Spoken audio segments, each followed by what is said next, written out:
Not everything's in our control, and resets really matter. One of the things that I took away from Abraham Hicks' workshop, and I went as a solo traveler on my own, was we need to look at life in segments. Sometimes that segment is a couple minutes, sometimes it's an hour, sometimes it's a half a day, sometimes it's a day, sometimes it's a week, sometimes it's a month, sometimes it's a year, sometimes it's a whatever. There's segments. And if you can look at things in segments, like, oh, everything around me isn't bad, this segment of time is. This morning I woke up and got rattled by something, and I was like, you know what? I'm not going to stay angry today. I am not going to let that control everything that happens from here on out. But if I'd have let myself keep spinning on it, I would have. So here's what I did instead.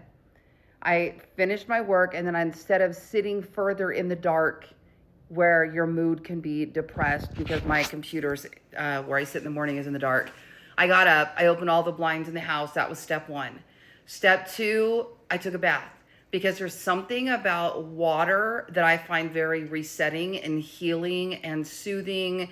And I took my phone with me and I talked to ChatGPT all about my morning situation and what happened and my reaction to what happened and how that is showing up as friction in my life or in my business. And then I masterminded with ChatGPT, how do we remove this friction? I don't like this element. I don't want this in my space.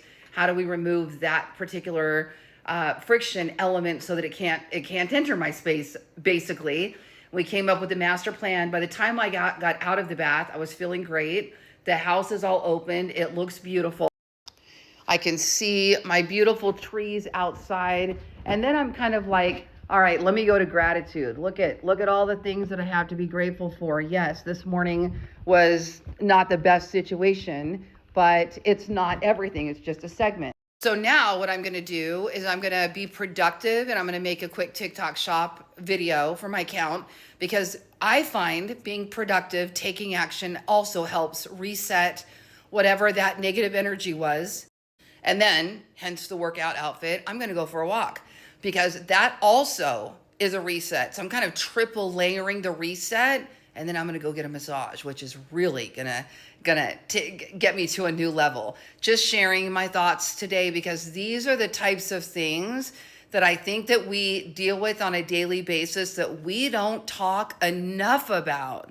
We're gonna get rattled. Things are gonna come into our space that we don't welcome, that we don't want here. How do we reset? For you, it could be totally different. It could be stepping out and getting a nice lunch. It could be making a phone call and talking about a friend. But here's the deal with that phone call. Don't get on a phone call and just start rattling about all the things that are wrong in your life, because all you're going to do then is attract more of it. It's called a reset, reprogramming, redirection, not sitting in whatever it was that made you upset. Anyway, there's my tip for this morning.